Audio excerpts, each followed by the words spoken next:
Hello, everyone. Welcome. Fantastic to see over 23, 24 of us beaming in tonight for the wonderful Wednesday webinar with Clare Farrell, who's going to be talking about assembly culture.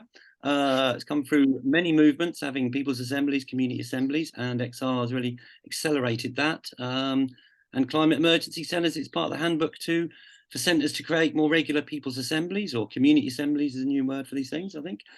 Just a couple of little bits before we go into it, Claire. I think Staines has been asked by the council, they got given 12 grand, Staines Climate Emergency Centre, to set up 3 people's assemblies and workshops. And Jamie Kelsey-Fry, who's on October the 4th here, told me that Bristol Council said you are knocking on an open door to set up people's assemblies in Bristol. We want them. So there is a system change and a sea change going on, but Claire's got her fingers on the pulse and the latest edge of the wave. So without too much further ado, let's go over to Claire. Thank you very much for coming, Claire, to tell us about assemblies culture and your wonderful journey. Cheers, Claire. Over to you. Thank you. Thanks very much, Phoenix. Yeah, thanks for inviting me. And it's nice to see everybody, some familiar faces and some new ones.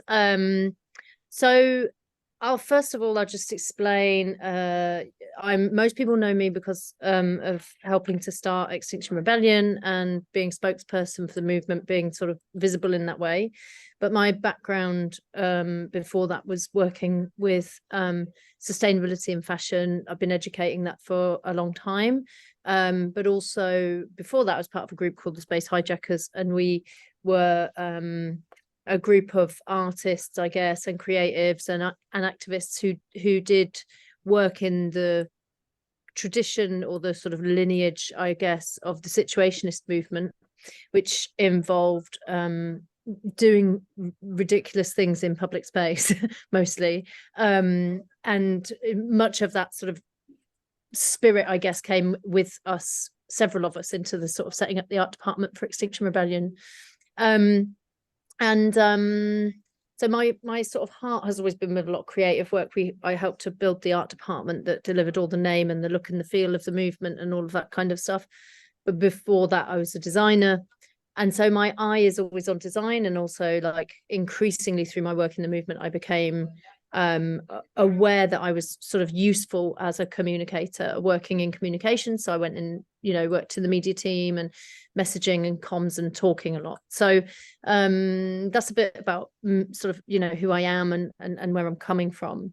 About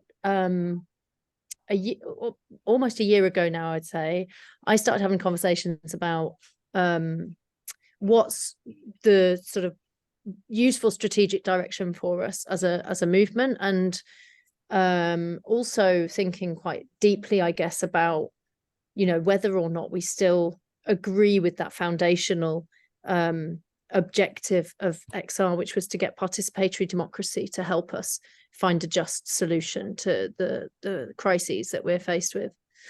And it struck me that an awful lot of people have heard the alarm from XR, and a lot of people have flatly ignored, actually, the political proposition. I think a lot of people didn't really think that it was one, frankly. And one example of why I think that's so true is, just as an anecdotal thing, during the big one, friend of ours, Nuala, went and did a short interview on Novara Media, and she was asked by one of their interviewers, well, what are you're just the climate people though, so you only say that citizens assembly stuff because you're like a bit anarcho, and that you're not really, it's not really that important. It's like you're just about the climate. And for me, that couldn't be further from the truth, and it also couldn't be clearer that, like, there's a big part of what we set out to say which hasn't been heard by anybody, least of all the people that should sort of be vaguely interested in what we're talking about. So it's also we're sort of been re-strategizing in the context of, like, something that's highly asymmetric in terms of the circumstances, because we've obviously got an awful lot of money and person power against us in all manner of ways. And if you've seen the piece that just came out today. I think it's in the New Statesman, or I've been sent it 3 times today, about the Atlas network of think tanks globally, how they link up through policy exchange and others across many, many continents, promoting, free market idealism and really pushing the narratives that have supported changes in the legislation in this country and vilifying climate protesters and inciting violence against protesters. It's clear that we're like really up against it. And the social movement with a group of, courageous people has gone so far, but it hasn't gone to the lengths that we think, you really need a lot more varied approaches, I think, in the mix to be able to see that you're going to make a positive change in a short amount of time. So what we started thinking about was, that when XR was launched, I think the field of deliberative democracy experts was very much minded to say, if you want to build an assembly, you really need to have a mandate from the state, otherwise there's no point in doing it. And so there was a big debate at the beginning of the movement, and I wasn't part of it, and I can't even remember who was part of it, but the decision was made, let's not build an assembly as XR, let's demand one so it's got a mandate, so it's effectively got some purchase on the political system. Now, the logic makes some sense, but the reality has obviously shown us again and again that that's not actually how it works, because the state give you an assembly by their good grace and they can just as easily take that mandate back. And you can look at the French Convention as an example where, Macron said, I'll do everything that you come up with, good citizens, and then backpedaling begins as soon as the policies are laid on the table. Particularly, there are policies that the Climate Assembly UK came up with, which just won't suit the donors of the Tory party. So obviously they're not going to ban private jets and private helicopters just because the majority of people in Britain think it's a no-brainer way to cut carbon emissions. So, there's a power problem here. And I think a lot of deliberative democracy experts have been reflecting on this and saying, actually, deliberation and this way of doing political decision making, which necessarily reduces polarization and finds ways forward that people can, collectively agree with and live with and even advocate for and be pleased about, that's one element of what these things can do.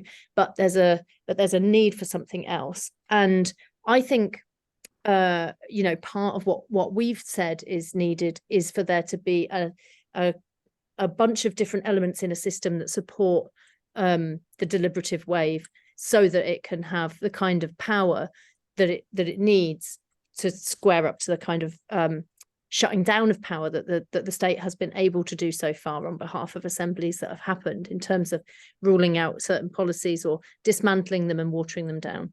So given this kind of landscape, and we're in this crisis, cost of living crisis, there's people calling it the sort of the poly crisis or perma crisis, all these kind of words that I think are actually deeply unhelpful, but are obviously attempting to describe something which is multifaceted and feels quite complex and feels very difficult to reckon with. We thought that there's probably, for the first instance, a kind of trinity of elements that you want to have in an ecosystem that helps to make change more possible.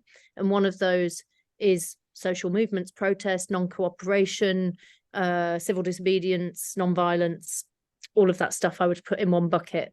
There's another bucket, which is self-built governance infrastructure. So rather than demanding it from the powers that be, getting on and building it yourself, which is why it's so good to be in this meeting room, because it's full of people that are building stuff. And then the third part we think is around arts and culture, and really recognizing that the use of culture as a self-conscious element in our system it allows for different things to happen that haven't been taking place, in my opinion, nearly as much as they've needed to. So with that in mind, as the three sort of core elements, we already have movements that are really well set up and well organized. They're very sophisticated in many ways, capable of doing a lot of good work on the ground, generating big protests, doing things really well. So that piece didn't really need so much attention. It's sort of ongoing, and we know there's many, many more flowers blooming in that space in recent years. But what does need attention is support for a wave of grassroots assemblies so that people can be not only organising themselves in this political fashion, which I know that everyone on this call is broadly seems, supportive of or already involved in, but for that to be done self-consciously as a network of connected groups so that people know that it's big and they know that they're part of something bigger. And I think that was one of the things that really helped us to see the explosion of excitement around Extinction Rebellion in 2019 was when people realized how big it was. People want to back a winning horse. They want to come into something that they think is going to be successful. And so when people host something and they say, it's not just us in Bishop Auckland, they're doing this in Preston, they're doing this in, Falmouth, they're doing this in wherever, then there's a real sense that you're not on your own and your community is not on your own. So you're not just finding, strength in pulling a community together, but you're also feeling a sense that there's a possibility of having a national scale political impact from your local based organising. So I'm not coming here saying I've got all the answers and I definitely know how you do that, but I went to see a group called the Cost of Living Alliance, who I think some of you may already know. And I spoke to some of their organisers and said, would you be interested in engaging with us in something which was about organising community assemblies, but specifically with a view to have a national scale political impact? And would you be interested in doing that if it was taking on the cost of living as a key existential immediate issue, but tying it together with the climate crisis? And they said, yes, definitely. That sounds like a really exciting project. So a bunch of those organisers have come with us on a journey and we're still working out how to make it all hang together. But I will say one thing which I think gave me like real hope, which was for a long time, I think people have been saying there are many crises. There's food poverty, there's energy poverty, there's climate crisis, there's blah, blah, blah. And actually, all of that separation of all of the issues works extremely well for power because it means that our campaigns are kept separate. And what XR tried to do was build an umbrella that could be a home for lots of people. Someone comes with their sign about the bees and someone else comes with their sign about decolonization or how, the climate crisis is a racist crisis, but they can all be in the same place together under the same kind of banner and know that there's room for there to be facets to that. I think that was a real strength, to be able to have lots of issues and causes that sit together in one place because it helps you to build a big mass and a sense of unity, which is obviously, part of the success, I guess, of the movement. And so with this, when I said, could we tie those issues together? They said, that's really interesting because their history of working in the cost of living field started with working on a campaign against data poverty for people in this country through the pandemic who couldn't administer their lives properly because they couldn't get online because they didn't have any data.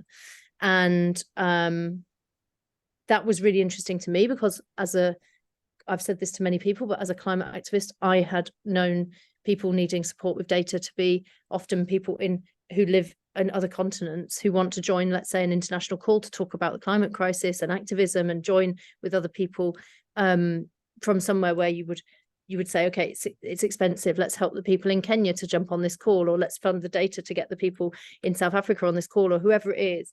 But actually to have people in their, local estates who can't administer their lives during the pandemic because of this particular issue, I hadn't heard. And it made me realize partly that, there's a lot of stuff going on that we're not seeing. And something else that this work can do, I think, is for us to see one another and see the issues across the country, which aren't on the TV. And the other thing that it can do, I think, is tie together a lot of the issues that seem like they're separatable by the narratives that are sort of in the mainstream media. So fast forward on from the data campaign that these guys worked on, and they ended up in a room with some consultancy firm or some city guys or whatever, and they were saying to them apparently, well, what's the real reason why people in Britain are so getting shafted much worse basically than most people in Europe for energy? Why energy costs here are way worse than many other places, and tell us why you think that is. And the response was pretty much something along the lines of, it's because of the fossil fuel sector, and it's because of the fossil fuel sector and their relationship with the state. So we can see then, not only do we want to unite these struggles because we want to build a network of real solidarity, but also we've got a lot of shit in common with these causes and these different groups. And there's way more to talk about technically in terms of, like, we're facing issues with ministers and lack of legislation and corruption and the fossil fuel industry and so on, so on, so on. So it felt timely to me that people are sort of broadly coming onto the same page and being able to see all of this interconnection. It's not such a labor to try and join the dots, I guess. Then we also began to talk with Lee Jasper, who is a long-time anti-racism campaigner.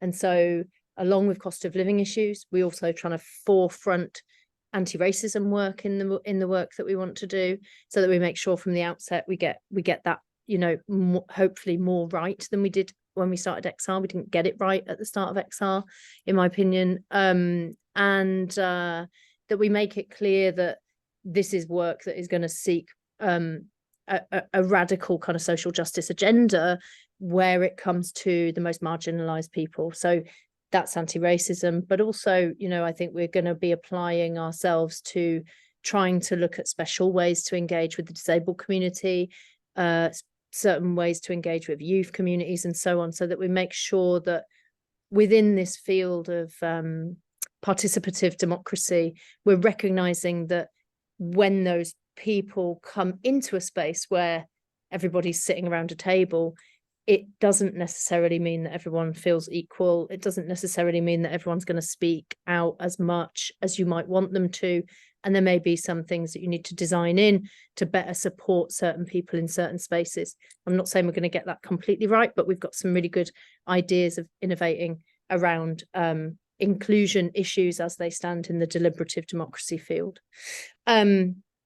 So given that we've got, I think the biggest scale of political corruption in plain sight that I've ever seen in this country in recent years, a global decline of democracy all over the world, according to the experts that research this stuff, which is scary.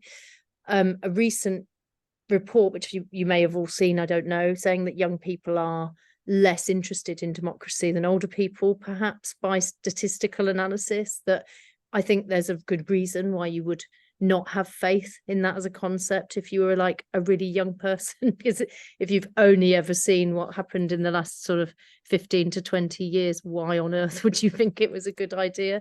It's been doing a lot of things wrong. But we also, as much as we see democracy in decline all over the world, there's also economic decline. We don't know, given the volatility of the world that we have created with the climate crisis, really, what is going to happen next. And you look at the flooding and the fires and the droughts, the things that are happening at the moment are indicative of the world that we've made. And if we're really teetering on the brink of, let's say, many things that we think should be made stable by the insurance industry becoming uninsurable, well, we have to ask ourselves whether our economies really are going to be able to pick up, and what do we do with this sort of big story which comes through a lot of these think tanks in terms of perpetual economic growth, and what I've sometimes rightly heard people describe as a kind of free market fundamentalism. Like, can that really carry on? And if we need a new economic model, where is it going to come from? There's a lot of good ideas out there, but how do we bridge any of those into reality seems a big challenge. But for sure, for me anyway, we are working now in an era of collapse. It has, things have started to break, and they're going to continue to break no matter what we do. We can make it less worse, but that's what we're working with in terms of the circumstances. And so not only is it sort of exciting to build a new system of governance, to build a new political kind of set of stuff for ourselves from the ground up, it's also extremely responsible thing to do if you think that the systems that we actually live by at the moment are going to break down as like the material world breaks down around us. So as culture, you know, as a culture piece, I think there are many ways to use the word culture, and it's kind of it's important to think about like multiple ways.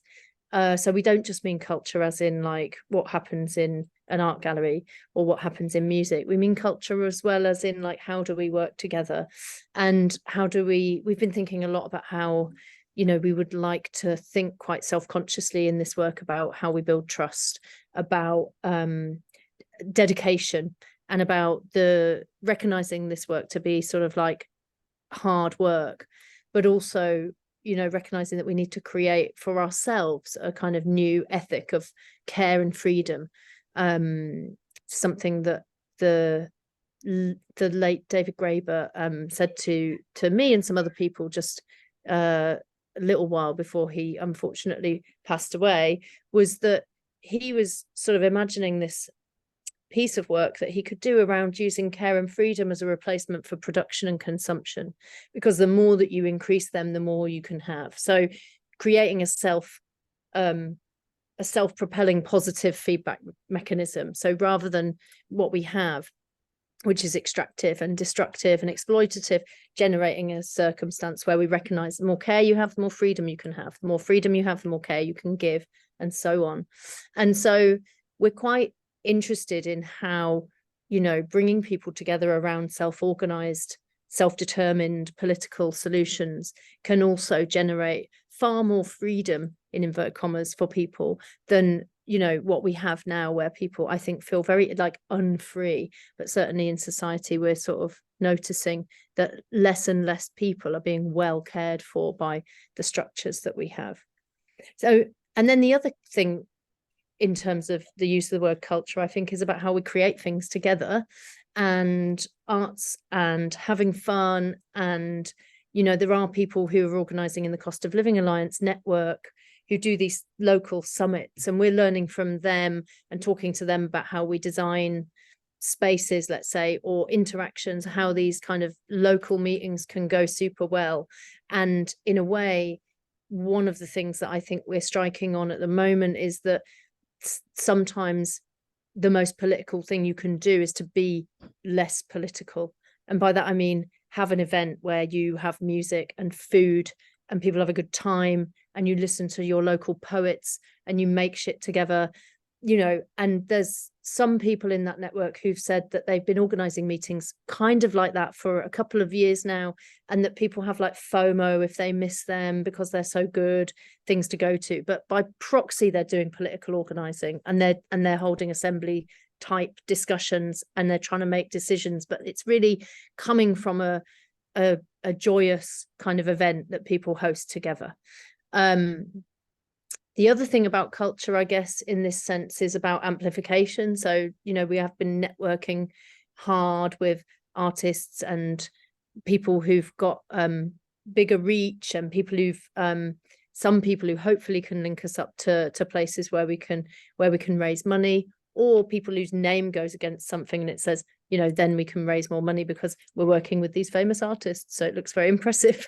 And we've found some people who are really successful and brilliant creatives, but definitely look good on a list if you want to invite people to an event and you say it's been input by these brilliant creatives and these artists. So that's also super helpful. And then again, just to like reflect on the spatial design. So we've been hosting kind of workshops and thinking deeply about what makes a space work well. And for example, there's a group that we're connected to called the Camarados. Some of you may have heard of them, but they set up public living rooms, and their whole concept is really about making a space that has no agenda, so that people can go and sit together and talk. And it's a brilliant project. And what they noted, the guy who set it up, one of them, I met a few years ago, and he said to me, you know, the thing is, if you've found life hard, then you've been probably through quite a lot of institutions.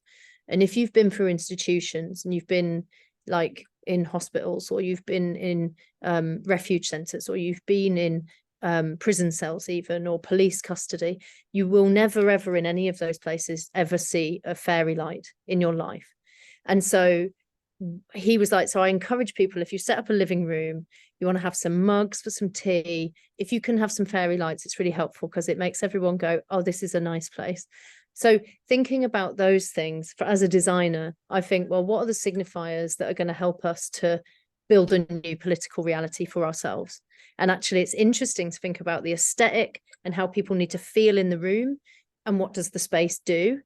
And I'm also really interested in what the Climate Emergency Centre network has done, because some of those I can tell have got like lots of stuff inside them that like make the space beautiful, or full of things that everyone's co-created, or, you know, where there's quiet space where you can go and get away from the noise and be in a calm place, whatever it is. There's like all of this kind of stuff. And I think of it as kind of social design and social innovation, really. And there was a piece written by climate scientists some time ago where he wrote at the end, you know, people always talk about how we need new technology, but what if the technology we need is like made out of people and not made out of like semiconductors? Because we do need new technology to do decision making, and we need new technology to like bring people together across their divisions. And it's not all about using computers necessarily, or, you know, carbon capture, or whatever it is that we think is the technology that's going to help us. So I guess, you know, a friend of mine's been saying to me recently, like, what the opposition have got a lot of money. And recently I've been thinking about this in terms of like the asymmetry of like what we're up against. We're up against the neoliberal narrative. We're up against Margaret Thatcher's story of like, there's no such thing, there's only individuals. There is no alternative. It seems like quite a big mountain to climb. And there is they've got a lot of cash, and they've got a lot of influence, and they've got a lot of positions, but we've definitely got more people. And that's one of the reasons why I think it's so important to bring everyone together, because not only are we trying to sort of create social cohesion and inclusion and support and care and real fabric of solidarity, but we also need everyone to know that everyone else is doing it. And someone I've been speaking to recently is a theatre director. I said, what is the big story about this that you think is like, what's the big message? If you go with one message about it that's like really good, what is it? Because it's definitely not, we need new governance structures. and it's, we do, but that is just not a sexy story. And I don't think it's even like the climate crisis is really bad and we're in collapse and we've got to sort it out. Because we also, loads of people already know that, and people who don't know it and aren't on board yet, I don't think are going to come for that story, because they could have come for that story over the last 5 years with us and they've not. But he said something really weird and interesting to me, which is like, he thinks the best bit about this story is that it's already happening. So that's where you lot are quite important, actually, because if the best thing about this story is that it's already happening and you can join it and it's ongoing and it's going to get bigger and everyone wants to do it, and you're pushing at an open door, with councils, but you're also pushing at an open door with like loads of community groups that we've met. You say, oh, have you thought about having an assembly? Oh, yeah, we've sort of heard about it, but we'd be interested to try it. Yeah, if it has a big political impact, we'd definitely try it. So I think there's a sort of push to do now on working together to refine ideas and not be, not expect to get everything right. Understanding that we're working in a culture war context, which is really actually critically important, I think, because this is where the narratives that have been exposed for their sort of source being in this think tank space today, in this piece I've been sent, a lot of that stoking of this sort of ridiculous story about like who climate activists are and how outrageous they are, that they would do something that's a bit annoying all the time just because it's the end of the world, is really astonishing how well those narratives get sort of baked into people's heads. And I even met a young person who I was speaking to at a university yesterday about this stuff, and they were like, oh yeah, well, they did this protest, but it didn't really go very well because then someone else got caught in a traffic jam and that caused more carbon emissions. So you've got to say maybe they're not protesting in the right way. And I was like, that's a tabloid narrative that's been like, you know, imprinted onto people's minds, and that just comes naturally out of people's mouths. And I've heard it again and again and again.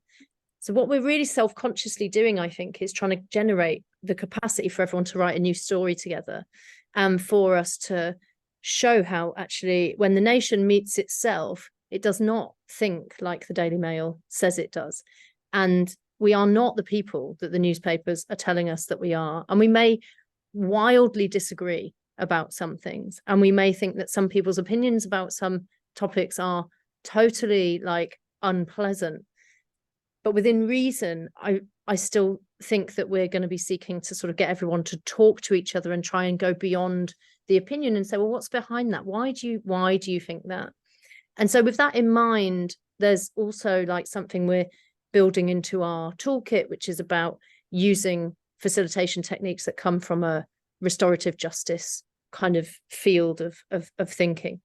And there are other people in our midst who probably know more about that than I do. But for sure, it feels like we need to be able to equip people to host spaces where disagreements can happen, and that you know, there can still be a conversation that continues in spite of that. So I guess, you know, having this idea of generating a hopefully like a wave of processes that can happen on the grassroots, that can go and aggregate up to a national level citizens assembly that's built by the people for the people, rather than sort of begged for by the people in power. We hope that we could do a national assembly in the spring, which would be sortition organised, so by lottery, so a closed space with just about 100 participants. But there would be a feed in from the grassroots into that space. So we start to actually see what are the priorities for the country, really, for normal everyday people, and what would a real political agenda look like if it was trying to serve the British public and not the interests of the elites that have captured most of what exists in Westminster. And if we see that as like taking the Buckminster Fuller approach, then I think it's a really constructive and exciting story that we can tell to people who didn't join us in resistance on the ground, but they will do this. And I've met a lot of people who've really minded to come and lean into this kind of work and help, because it feels like it's the necessary constructive antidote to balance out the necessary resistance that we've been organising over the last sort of 5 years in a big way. So I'll leave it at that, and then maybe we'll do questions and have a chat. Thanks for listening. Brilliant, Claire. Big wavy hands of silent clapping, or whether he's doing Occupy. Thank you so much, Claire. Really inspiring. Beautiful journey from space hijackers to on into XR and new adventures in democracy. So if people want to make a comment or ask a question, it really helps facilitate. And if there's a raised hand down the bottom like that, we could see who's 1, 2, 3. If anyone wants to ask anything, just put some questions in. And I think Penny Q, Weymouth, University Challenge, first off the buzzer. Penny. Hi, thanks, Claire. Two things, one comment and one question. The comment is about the assembly we had at the weekend. I can't remember what the question was. I do remember sort of one of the main outcomes. I think there's somebody else on this call who might be able to put me right there if I go wrong. But one of the things that came through in what we were discussing was, the need for action at government level, the pushing up from the bottom, from the grassroots, pushing up, and then this huge education sort of gap in the middle of people who still haven't heard about Extinction Rebellion and don't know what Citizens Assembly is, and think it's all China's fault and stuff. So that was one thing. So it's good to sort of hear. And the other one is really about the questions and what the focus of local assemblies might be, which might be down to us. But I wondered if there's some sort of, I don't know, something that we're aiming for if we're having a big one all together in the future. Thanks. Cool. I'm just making a note so I don't forget both parts.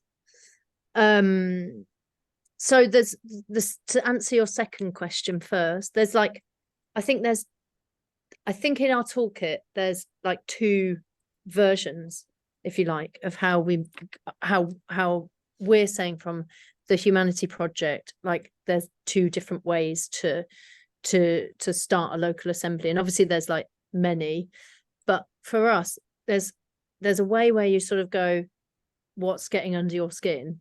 What are the issues? Like, what do you want to talk about? And I know that people in Hull who've gone up to do Cooperation Hull, they've done some, I think, that have been like that.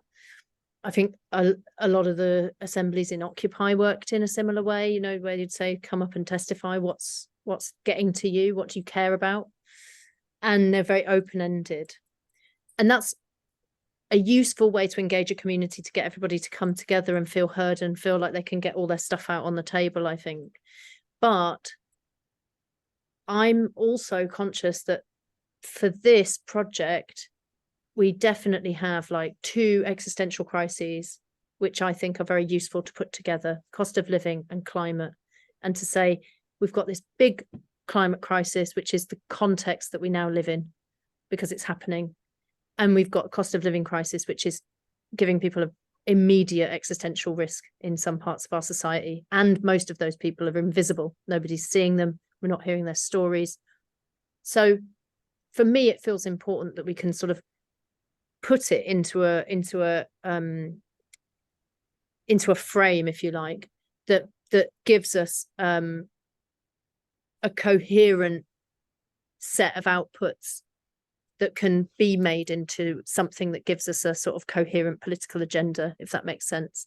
So whilst it might be interesting to say what are the big issues and talk about everything, some people will want to talk about dog shit on the beach, and some people will want to talk about the NHS and the doctor's surgery and this and that, and you know, there'll be all kinds of things. And of course some people will show up and say, I want to talk about small boats, because that also happens, you know. So you have to be able to know that you're going to hold a space where people come in with lots of different opinions, and some of those opinions you might find quite you know, unappealing or unlikable or unlistenable, I would imagine, if you really throw it wide open. I mean, this is the thing about democracy. I think it's, you know, listening to everyone is obviously potentially quite a painful thing to do. And I think there's a tender question for me about how you make spaces safe whilst you also make them so that people can stay in them if they've got opinions that you don't agree with, right? So I don't know all the answers to that. I'm hoping that people are going to work as, you know, learn as they go how to do that well. But for me, it feels important that if you put the frame out as cost of living and climate, and an awful lot of things do fit into that, because we know that, you know, people's lived experience with health is part of both of those crises often, and lived experience with schools and education and all of it, you know, it can all sort of broadly, you can join the dots within that frame across quite a lot of society's kind of problems. I think it's very helpful for us to be tying those things together. And then on your first point about like how are you going to, like, I think you were asking, how are you going to push the government? So if you do come out with like an agenda that says this is what we want, then how are you going to push for it? And I would say, firstly, you're going to push for it by showing that the entire country agrees on these priorities, or, you know, broadly speaking. So I think it's going to show like big numbers, which I think will be a real strength. And then obviously we're quite well versed in like thinking through the methodologies of, you know, how do you do big non-cooperation, or how do you do big demonstration, big protest, big resistance. And I think the people in Cornwall have been a great inspiration recently because of their, you know, assembly where they occupied the local council and managed to get a negotiation on the table with their council off the back of that. Obviously, doing an occupation is an act of direct action, but it's an act of direct action which feels quite different to gluing yourself to the M25, obviously. And I think for communities to sit together and talk about their problems and what needs to happen, there's going to be multiple routes towards, you know, acts of, let's say, non-cooperation, but also acts perhaps of like constructive disobedience, as in, well, if no one else is going to do it, we're just going to get together and we'll do it ourselves without permission, if you see what I mean. And I think there can be very there's a lot of stories in the sort of non-violent tradition of people going out and doing very beautiful, gorgeous things, not just annoying things, but very beautiful things where they go and just, they fix something for themselves and it's not allowed. And then, well, you're very bad. You've just repaired the local. Oh, so, you know, there are routes to other creative forms of resistance, I think, where things can be sort of more constructive, more positive. So I'm hopeful that that can also be, as the journey progresses, that could also be part of what people get up to, if that makes sense. But I think for sure the relationship between a people's deliberative kind of political movement and some form of disruption, disobedience, non-violence, non-cooperation that goes with it, there's a sort of, that's where you're going to get some of your social power from, is through effectively designing that. And I think it's probably needs to look and feel not like what we've been doing for the last 5 years. So that's why my answer's a bit unclear. A lot there. Stephen's got his hand up. Just jumping in there on that. Stephen, have they got plans for a People's Conference in Blackpool? Stephen, you have to unmute, I think, Rob. Hello, yeah. We're planning I have emailed this week. I think I emailed your group, Clare XR, and also is it Daniel Bauer, about the Planet for People conference next year in the spring in Blackpool. I think there is a tipping point now, of all people. The cost of living crisis is really upsetting a lot of people. And I think if we all get together, we can get the multi-billionaires to redistribute some of their vast wealth and green the system. Also, I've emailed this week Just Stop Oil. I think there was Coexist or something. A lot of, so basically, let's get the conversation going. Deb's from Preston and another person, Heather, they said they'll we'll go to the party conferences as Friends of the World. Maybe a tweak in that, but it's on Facebook. Put Blackpool in, you can join. And we're going to get the TV cameras down and get it out there. I think what's very concerning this week is the civil servant reporting to the Chinese. I had issues in Blackpool with resort casinos, and there was one individual civil servant who was running it all, and that's how it's done. And I think what we need to do is all come together and expose a network of Chinese informants in all the governments across the world. And it will be there, and the evidence, there will be a paper trail. And I think when we find this, I think then we have to, as a group, just get some money off these people and let's sort it all out. And I really feel as if we all come together, there's a great opportunity. Thank you. Nice. Thank you, Stephen. I just want to bung in a little bit here, which was towards the end of times, but do put your hand up if you want to make a comment or feedback or question to Claire. But, you know, personally speaking, I've been involved with these movements since the early 90s and have seen a lot of things evolve from, you know, probably some of the earliest, I think it was the Copenhagen Climate Summit. We did a People's Assembly outside the main conference where all the big delegates were, and then got surrounded by lots of riot police. But one of the things that came out of Copenhagen was indigenous groups, activist groups, and NGO groups all called for people's assemblies to be set up all over the world. And that was a call made from Copenhagen. They said this system's kind of broken, the big summits thing, our governments aren't going to, you know, reduce emissions in enough time. So we have to organise locally in people's assemblies. We came back, some of us were involved with occupying Parliament Square, did a People's Assembly of Parliament Square. And it really, you know, things spread after that. There was a lot of, you know, and it was obviously after Copenhagen, but there was the Indignados and the 15M movement in Spain. They went in and occupied the squares. The Arab Spring was around that time, massive, you know, Tahrir Square, all sorts, you know, there were massive people's assemblies. On the first day of Occupy, I was on the steps of St. Paul's and there was a BBC journalist next to me and he said, today there were over 900 cities occupied. And, you know, they were starting to do people's assemblies. And that was phenomenal. We scarcely could have dreamed of that back in the 1990s Reclaim the Streets days when we were taking things out into the street to kind of create this community thing, a bit like Claire said with the camarados.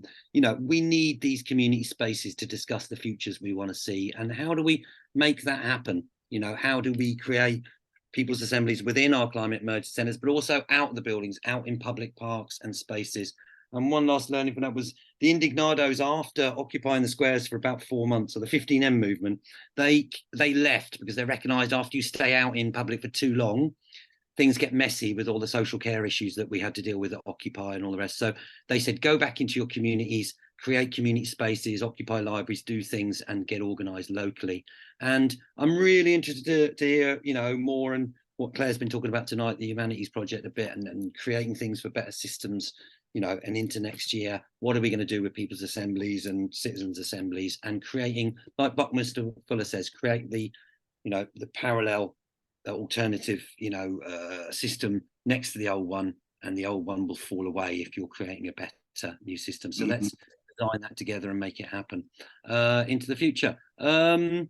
Coming over, anyone else got comments? Stick your hand up there, or art groupie? Well, I was just going to agree with you there, Felix. I posted the final scenario from that report, which is where NGOs globally, from the first 4 involved war with Russia and China and blah blah blah. This is the ingoing report to when the US president was inaugurated. I've included a 5th scenario there, which is the only one that doesn't involve everyone killing each other or being siloed, which is where NGOs across the world do join up and create this new system. They actually change something. It's called tragedy and mobilization. And I was just about to agree with you that we need to put a structure in place. You can't take the structure away without making another one first. And so this report gives me hope that we are going to do that, because we are. Brilliant. Tough. Yay, hope, solutions, get on with it. Maren, Transition Wolfenstein. Yeah, I was wondering what, you know, how successful you have been to include kind of, yeah, a really diverse group of people into your assemblies, because I did some online assemblies with XR in our borough during the pandemic, and I used to write to everybody, like every mosque, every whatever, and it was always just sort of some, yeah, ecological groups, some groups that were protesting against some building development, and yeah, I found it really difficult to yeah, get a wider group of people involved. And yeah, so I was wondering whether people on this call have had more success with this, and what strategy. I mean, I know generally it said so you should sort of go to the people, and during COVID, I guess that was difficult, but now I find it's also, I mean, capacity wise, it's quite difficult. So yeah, I just wondered whether people had any ideas how to overcome this.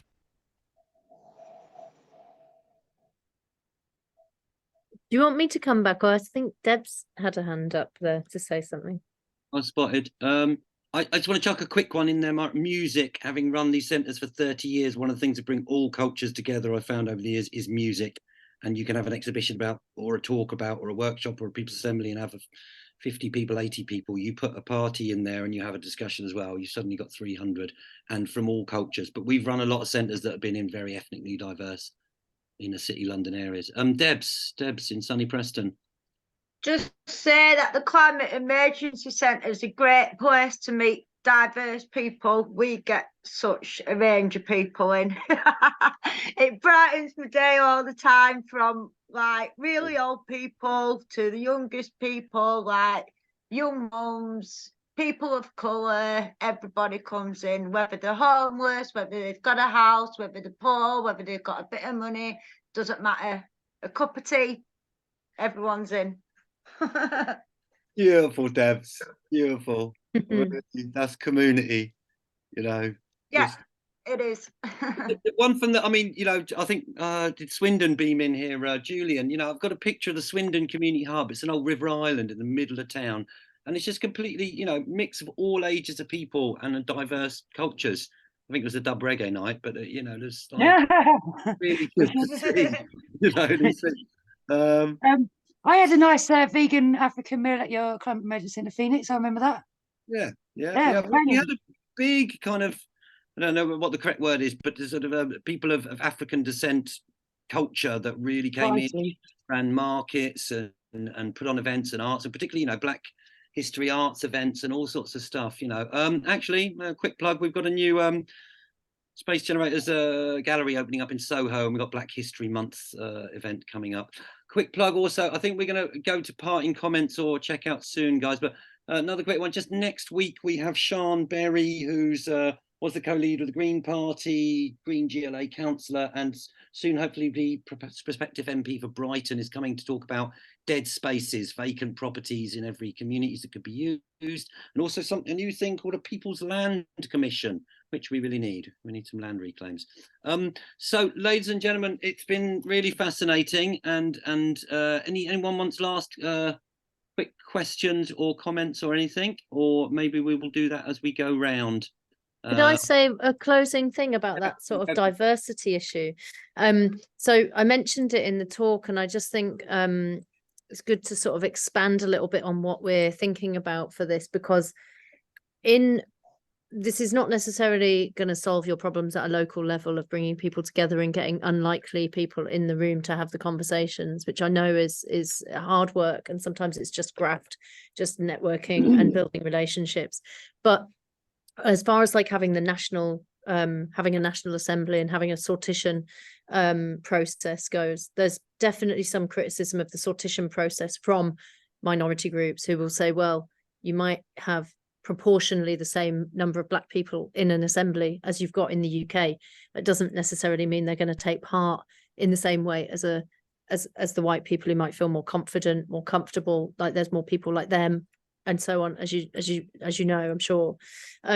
So one of the innovations that we're trying to work with in this project is having assemblies that are based around lived experience and bringing together certain communities so that there is a proper focus on what the experiences of the Black community, the cost of living crisis, or what the experience of the climate and cost of living is for the disabled community or for young people.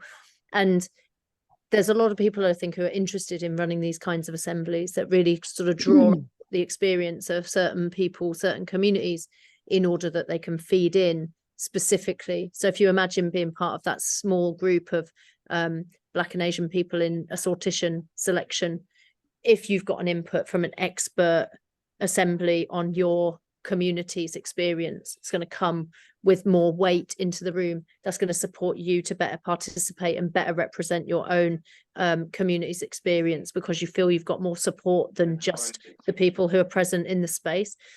And in that sense, you know, particularly on an anti-racism front, it's interesting work, I think, in an effort to sort of decolonize the deliberative democratic project.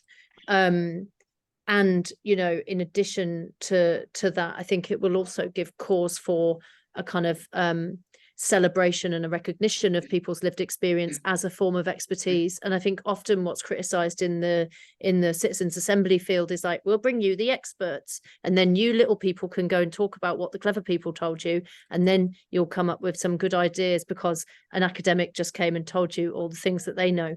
But actually, you know, recognizing lived experience of the disabled community as expertise is, I think, something that we can hold in that context, and hopefully that substantially changes the focus away from a top-down model of input and output into something that allows for more generative experience among the people who are the participants on the table. So I just wanted to close with that, because it's one of the sort of aspects of the thinking that's gone into this work, which I think is actually, it's quite nerdy in a sort of deliberative democracy kind of way, but I think it's actually extremely sort of exciting. So that's my closing thing to say. Brilliant, Claire. Thank you. Really exciting, you know, work you've been at for years and are on the cutting edge of now. Let's all work together to create the new systems that we really need for the planet and for each other at the moment. So maybe we should, we should just go around for the kind of parting comments, beam out. I think Ant, do you want to, well, you can go for your point there, Ant, to one of your new I name. know you just finished and closed and everything, I'm butting in, but I really think, I don't know the answer to, how are we going to include the majority voters, i.e. young white people, in this argument? For example, young white men are becoming more and more polarized and less interested in the political process. How are we going to make them feel included? How are we going to make them present and equalise their voice in terms of the loquacity and include everyone else we were just talking about at a citizens' assembly. This is my dilemma, what I can't work out. Okay. All good points. We need to work all around the circle and get as many groups and voices and cultures and people together as possible to share. Speaking partly from the travelling community, there's been a lot of pressure on us recently, and a lot of people feel othered and excluded from present systems, shall we say? Yeah, it's just we need to decolonise people as well as the system first. Absolutely fascinating tonight. We're all part of building this new system and this new culture and assemblies, community assemblies. Over to Richard in Bridgewater. Do you want to do a check out parting comment over? And we'll go around the screen. Okay, yeah. Thanks very much, Claire and everyone. I'm really excited. I think this is what I've been looking for. So yeah, rock on. Over to Debs. Thanks, Claire. Really interesting. I was listening to Gail the other week in Cumbria talking along the same lines. And yeah, we need these spaces, don't we, for people to come together and listen to people, like what their concerns are, not just think of our own concerns. We'll pass on to, can't see anyone, Stephen. Unmute, Stephen. Unmute, Stephen, if you can, please.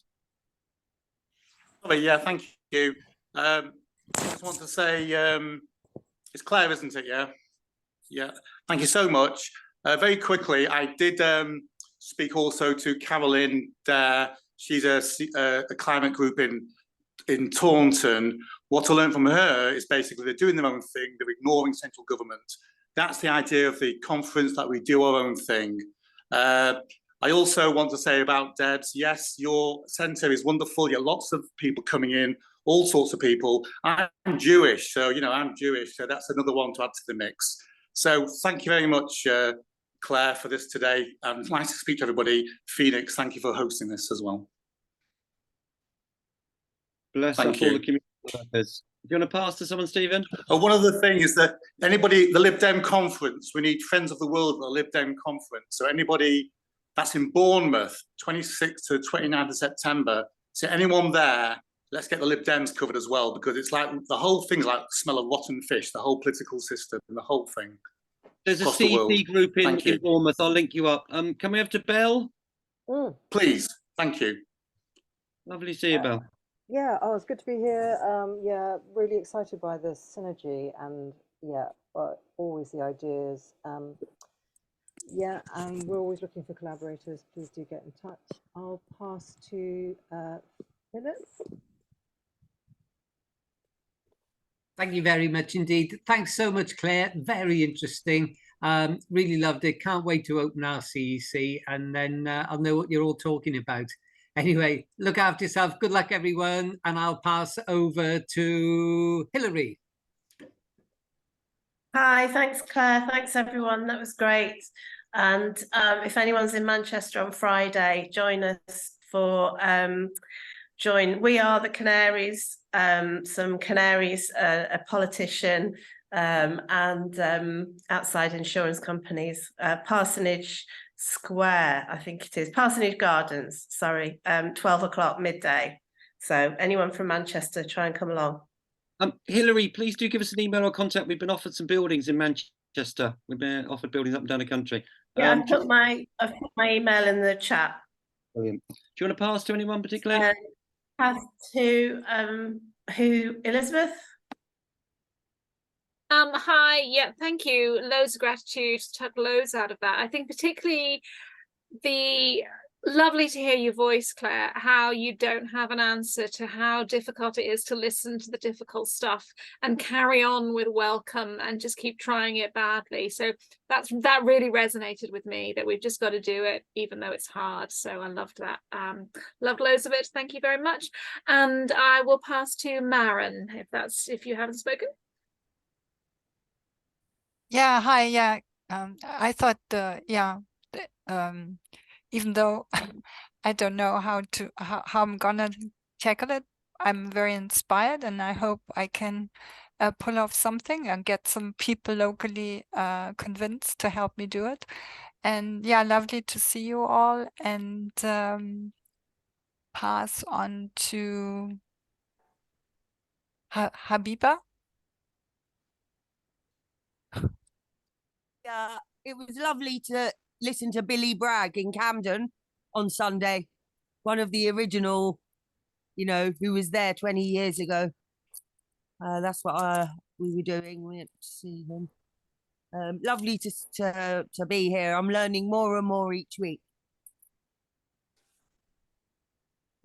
Brilliant. Big up the people who've been coming to our community centres for 30 years, like Habiba. Nice one. Do you want to pass to anyone, Habiba, who's still not been? Wave your pinkies. Jay in San Francisco. Great to see you beaming in. Linda used to run a lot of events and things in California. And Jay, do you want to? We're just checking Jay now, Habiba. Thanks. Nothing really profound from this end, just gratitude for being here and listening to Claire and to you for hosting this. So keep it up. Thank you. Big up the Haight Ashbury Massive. Over to Michelle in Abingdon. Thank you. Yes, this was really inspiring, Claire. I always enjoy listening to your wisdom.